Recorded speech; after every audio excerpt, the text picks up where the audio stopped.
Well, Yvette Cooper is with me now. Yvette, in a speech today, you said that immigration was mired in the kind of arms race of rhetoric. So just to be clear, are you saying that Labour is not in that arms race?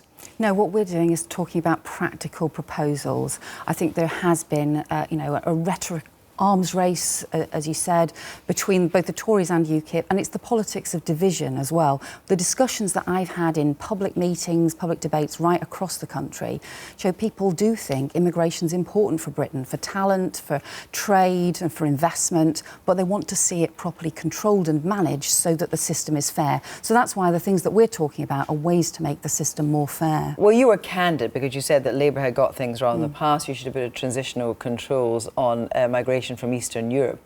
So let's just be clear. Do you think that Britain has got too many EU migrants? Well, we said the pace of migration from the European Union was too high. The level was too high, and that was as a result of not having the transitional controls in place. But is the level too high now? I think the low-skilled migration is an issue, and we would like to see lower low-skilled migration from Europe. And we think one of the best ways to do that is to tackle the way in which you have employers and recruitment agencies who are exploiting low-skilled migration, because that's why it's a problem, and they are, bringing it in maybe to undercut low-skilled work, but in terms not of paying numbers, the minimum wage, huge problems. Well, you could talk about exploitation, which is bad for everybody. You could talk about low skill, but let's just be quite clear on the figures.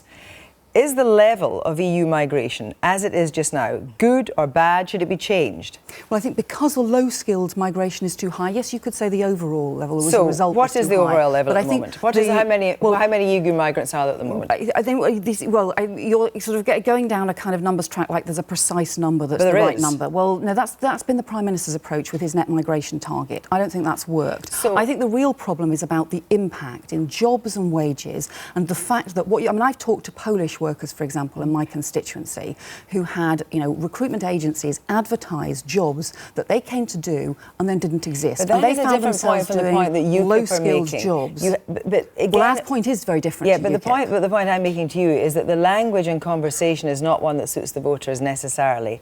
And what the voters want to know, and there's no reason why they shouldn't want to know this, is the level of EU migration in this country a good one or not? Is it acceptable for you that there are 2.5 million EU migrants in this country? Is that acceptable? Because people want to know, it's not about tweaking on low skilled, of course that is an issue, but it's about the atmosphere in the country, the level of migration. For a Labour government, is 2.5 million EU migrants an acceptable number? People who are here, who are working hard and contributing to Britain, should be part of our communities, and that's really important. So that's a yes. In terms of the migration that happens every single year, I think there is a problem with low-skilled migration, the pace and scale of it, because of the way it is exploited to undercut wages and jobs. But let's look at your measures. Matters. Let's look at your measures. There's two measures here specifically that you're suggesting that a Labour government would bring in. EU migrants would not be able to claim out-of-work benefits for 2 years. Now, at the moment, they can claim them after 3 months. That is written into an EU directive. That would have to have pass of the European Parliament and, indeed, a majority in the Council of Ministers. You can't promise that. There's another thing where people listening to this programme go, Yvette Cooper is promising to move EU migration benefits and it's not in your gift. Well, we think that you can already increase the amount of time that people have to be here and be contributing before they can claim out-of-work benefits as a result of the European Court judgment. But you haven't got that. At the moment, it's 3 months. You would need to change the European directive. That is not a matter within your gift. Well, there are, I think, two things. We do think the European directive should be changed, but firstly, we think there are things that could be done even without changing the European directive. And you could, for example, we've already said, you could extend that period to 6 months, and you should also be having a discussion across Europe about changing the directive so that the system is fair. And the reason for that is that countries should be able to take a different approach for people who are new migrants than those who have been here for a longer time. Also, because otherwise you have countries ending up playing an arms race to the bottom of reducing all of their social security support just in order to reduce migration. That is bad for everybody. It reduces social solidarity, and you end up with a race to the bottom for everyone. But so that's why we think it's right to argue and have that debate in Europe and to try and build support. You can have that debate, but you cannot guarantee that. The same way that you cannot guarantee the other announcement today that you were going to restrict in-work benefits. That might even need a treaty change. So these are key points. This is your repositioning of your immigration policy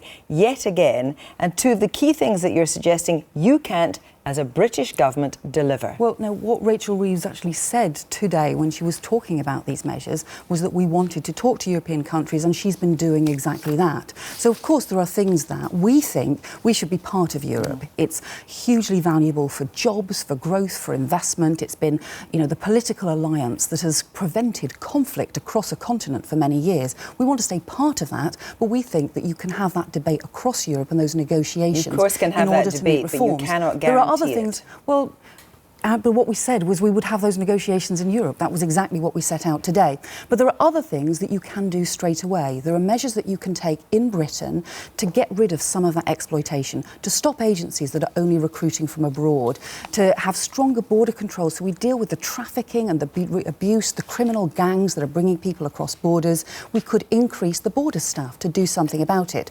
Different ways of making the system more effective, making it fair, so that you have more consent and more support for the migration that we need, because we do need it across the country, but the system's got to be fair. Labour is trusted third on immigration behind the Conservatives and UKIP. Now, the accusation really is that talking about immigration is not in your DNA, in Labour's DNA. You came very late to the party. And when, for whatever reason, Ed Miliband forgot to talk about immigration in his party speech, do you accept that was damaging? Well, in fact, he referred to one of the measures that we've called for, which is for companies who are bringing skilled migrants in from abroad should also have to provide apprenticeships. So but he didn't talk about that. In terms of people's concerns about immigration. Was that damaging? Well, I made a very long speech at party conference all about issues around immigration. With respect, you're not the party leader. I mean, many think you probably should be, but you're not the party leader. And that was a very big speech. Two issues. The economy and immigration. Immigration is second in people's concerns, and he didn't... Well, to be fair to Ed, he has talked about immigration a lot. He has made 2 long speeches about immigration. He spoke again in Rochester about immigration a few weeks ago. He has been talking about this alongside the other 3 issues that come up most for us. Immigration, the National Health Service, and jobs and insecurity. But he's not getting across to people. His approval ratings of a leader are minus 44%, lower than any other modern-day leader. He consistently lags behind the party. In that sense, you might say he's a drag on the party. Why doesn't he resonate with people? Well, I think Ed is doing a really good job. I think the issues that he's been talking about and campaigning on are now the ones that everybody's talking about, like the cost of living crisis, the pressures on families, and he's held the Labour Party together, united us, when after the 2010 election, often people thought we would fall apart. So why are people so down on him if he's doing such a great job? I think there's a lot of strong support for Ed, and that's why... So is it the media? I mean, I think that, we're all campaigning together. I think Ed is doing a very good job, and we're backing him to carry on doing so. Now, I know that you would never say that you actually wanted to be leader, but would you do it exactly the same way? No, I think he's doing the right things. The issues that he's been talking about, campaigning on, the things he was talking about this weekend, about 0 hours contracts, about the fact that you've got young people in particular, being completely exploited, on these 0 hours contracts, never knowing how many hours they're going to work each week. So you would lead the party in exactly the same way? No, we're all backing Ed, and we would all support him in the way that he's doing. Yvette Cooper, thank you very much indeed.